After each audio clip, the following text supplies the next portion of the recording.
For centuries, Atlantis has existed as a whisper of legend, a city of impossible beauty and power, swallowed whole by the ocean. Some dismissed it as myth, a tale to explain what humanity could not understand. Others believed it to be history, a cautionary story of greed and ambition. Dr. Elena Carter belonged to the latter group. For her, Atlantis was not just a story, but a destination, a goal that had driven her life's work.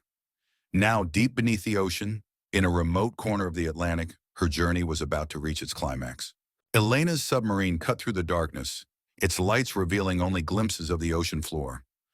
Beside her sat Jake Morales, her assistant, whose mix of skepticism and loyalty had brought him along on every one of her expeditions. "Are you sure about this?" Jake asked, his voice laced with unease. "Look at the sonar readings," Elena replied, her voice brimming with excitement. "The coordinates match perfectly. We're here, Jake. Atlantis is right in front of us."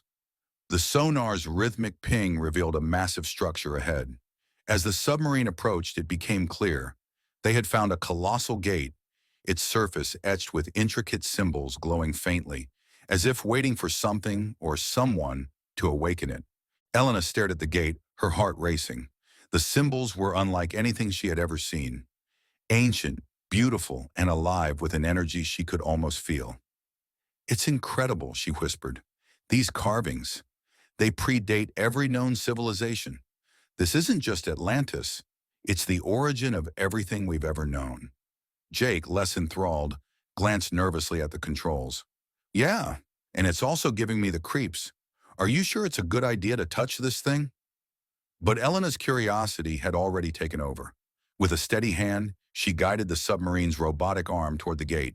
As soon as the mechanical claw made contact, the symbols blazed to life, illuminating the surrounding ocean in a brilliant, golden light. The gate rumbled, a deep, resonant sound that seemed to shake the water itself. A beam of light shot upward from the gate, piercing the darkness of the ocean. The sound of grinding stone filled the water as the gate slowly creaked open. "What did you just do?" Jake asked, his voice a mix of awe and panic. "Exactly what I came here to do," Elena replied. "We've opened the door to Atlantis." Beyond the gate lay a city unlike anything they could have imagined.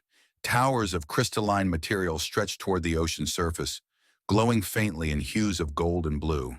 Massive statues of forgotten gods stood sentinel over wide avenues, their faces serene and unyielding. Schools of glowing fish darted through the streets, their movements painting the ruins with vibrant color. "This isn't just a city," Elena said. "It's alive."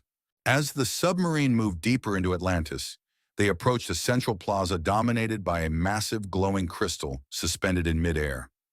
It pulsed rhythmically, as if it were breathing. "What is that?" Jake asked, his voice barely above a whisper. "The heart of Atlantis," Elena said, her eyes wide with wonder. "If the stories are true, this crystal is the source of their power. It's what kept the city alive, and what destroyed it." But they were not alone. As the submarine came to a stop, shimmering figures appeared around them. They were humanoid in shape but ethereal, their forms shifting like water. "Who dares disturb the city of Atlantis?" A voice resonated in their minds, clear and commanding. Elena and Jake froze, staring at the figures in awe. These were the guardians of Atlantis, the protectors of its secrets. The lead guardian stepped forward, its presence both calming and overwhelming. "You come seeking knowledge," it said, "but knowledge has its cost. Atlantis fell because of humanity's greed. Its power was too great, and its people too ambitious. Now it lies here as a lesson, hidden from those who are not ready to learn." Elena swallowed hard, her voice trembling as she spoke. "We don't seek power. We only want to understand. Humanity can learn from your mistakes. We can do better."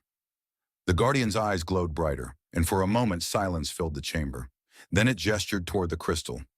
"The heart will decide, but be warned, to desire its power is to invite destruction." Elena and Jake stepped out of the submarine, their diving suits shielding them from the crushing pressure. Together they approached the heart of Atlantis. The crystal pulsed brighter as they neared, its light casting long shadows on the ancient walls. Its energy was intoxicating, filling the air with a hum that seemed to resonate in their very bones. Do you feel that? Elena asked, her voice filled with awe. I feel like we should turn back, Jake muttered. Elena reached out, her hand trembling as it hovered inches from the crystal's surface. But just as she was about to touch it, she stopped. In that moment, she understood. The power of Atlantis wasn't meant to be claimed. It was meant to be respected. No, she said, pulling her hand back. We've seen enough. The Guardians watched silently, their expressions unreadable. Then the lead Guardian spoke. You have chosen wisely. Atlantis is not a treasure to be taken. It is a mirror reflecting humanity's greatest flaws and greatest potential. Your time here is over. Go and share what you have learned. But remember, Atlantis must remain hidden. As the words echoed in their minds, the city began to fade. The glowing towers dimmed, the statues crumbled, and the gates began to close once more. Elena and Jake raced back to the submarine, their hearts pounding as the city disappeared behind them. Back on the surface, Elena stared out at the endless horizon. In her hands, she held a single shard of the crystal, a gift from the Guardians, a fragment of Atlantis. Atlantis was not meant to be found. It was meant to inspire, to remind humanity of the balance between ambition and humility, power and responsibility. Elena knew she would share its story, not to chase fame or fortune, but to spark curiosity, to make others wonder what else lay hidden beneath the waves. Atlantis may have vanished again, but its lesson would live on. Atlantis reawakens,